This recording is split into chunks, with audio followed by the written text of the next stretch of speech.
नमस्कार, आदाब, राम राम, सत श्री अकाल, जय भीम, जय जोहार। मैं लोकेश कुमार, आप देख रहे हैं दलाल समाचार। दलाली के इस दौर में जहां मीडिया सत्ता की दलाली करते करते नहीं थक रहा है, दलाली इस हद तक कि उसका कोई समंदर का तो फिर भी किनारा होता है, लेकिन दलाली का किनारा कहीं नज़र नहीं आता।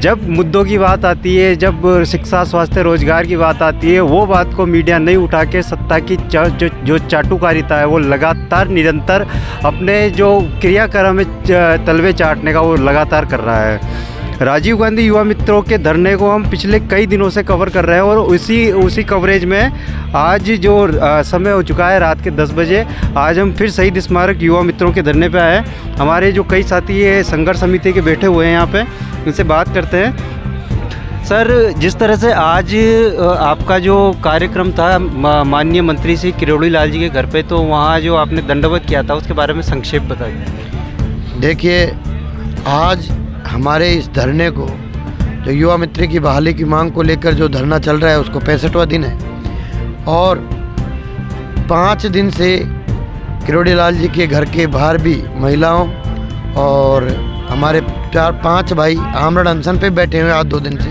उन्होंने धरना दे रखा है, क्योंकि उम्मीद है कि विपक्ष में रहते हुए भी किरोड़ी लाल जी ने युवाओं की और न्याय की आवाज़ हरदम उठाई है। अब वो सत्ता पक्ष में कैबिनेट के मंत्री हैं, तो हमें पूर्ण विश्वास है कि हनुमान के रूप में विख्यात किरोड़ी लाल जी मीना इन युवा मित्रों की जायज़ मांग को बहाली के रूप में पूरी करवाएंगे और इन युवा मित्रों के 5000 पेटों के भरण पोषण का जिम्मेदारी वो लेंगे।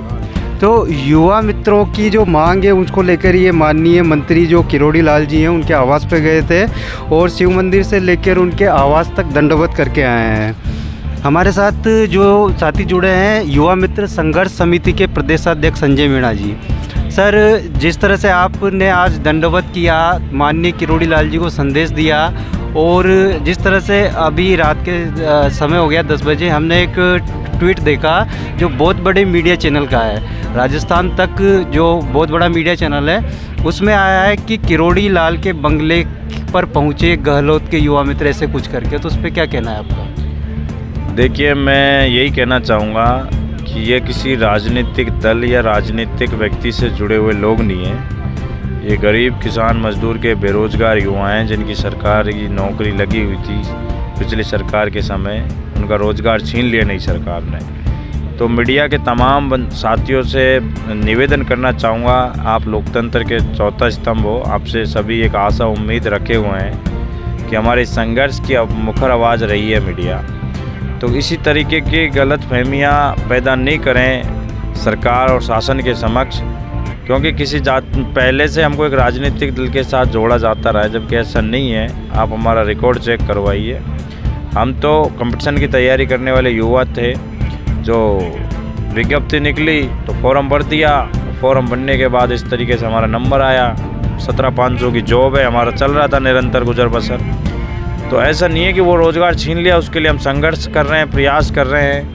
हमारा कोई भी अभी तक धनी डोरी नहीं बन रहा है। राजनीतिक दलदल में हमको फंसाया जा रहा है ज़बरदस्ती, जबकि ये 5000 परिवारों के पेट का सवाल है। इसलिए मैं उन मीडिया के तमाम चैनलों से कहना चाहता हूँ, आप सोच समझ के ही हमारी खबरों पे थोड़ा आशीर्वाद रखें, क्योंकि इस तरीके से तोड़ मरोड़ के कोई चीज़ को पेश किया जाता है तो वो कहीं ना कहीं आपको तो लोकप्रियता मिल जाएगी, लेकिन 5000 परिवारों के पेट पर लात पड़ने का काम होगा। मैं चाहता हूं कि कांग्रेस भाजपा के इस भंवर जाल में इन 5000 का भविष्य नहीं लटके, इनके साथ न्याय हो, इस तरीके की हमारी मांग है। और मीडिया साथियों का हमें अभी तक अच्छा सकारात्मक हमें साथ मिला है और उम्मीद है आगे भी ये बरकरार रहेगा। कुछ गलतियां हो जाती हैं, तकनीकी समस्याएं हो सकती हैं, इसमें सुधार करें और हम चाहते हैं कि इस तरीके से पहले भी आपका आशीर्वाद मीडिया के साथियों का रहा है और निरंतर आगे भी रहें, ताकि इन 5000 परिवारों का जो भविष्य उज्जवल हो सके। इनके भविष्य के इनको चिंता सताने लगी है, एक तरफ आचार संहिता के बादल मंडराने लगे हैं। हमारा साथी राजकुमार गुप्ता भी इसी बीच शहीद हो गया अपनी नौकरी के लिए। नौकरी छिने जाने के सदमे को वो बर्दाश्त नहीं कर सका।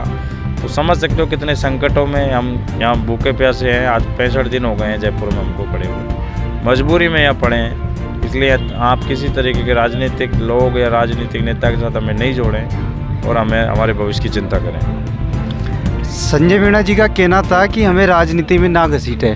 एक और जो सीधी चेतावनी है कि जिस तरह से भारतीय जो मीडिया है, भारतीय लोकतंत्र का चौथा स्तंभ कहा जाता है, तो लोकतंत्र का चौथा स्तंभ बन के काम करे।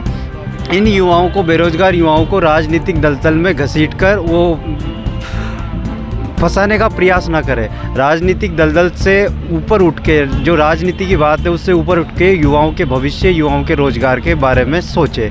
इसी के साथ कैमरामैन टोनू कुमार के साथ मैं लोकेश कुमार। अगर आपको हमारी दलाली ठीक लगी हो तो निरंतर हमारे साथ जुड़े रहिए।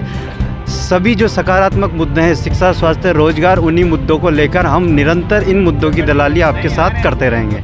नमस्कार।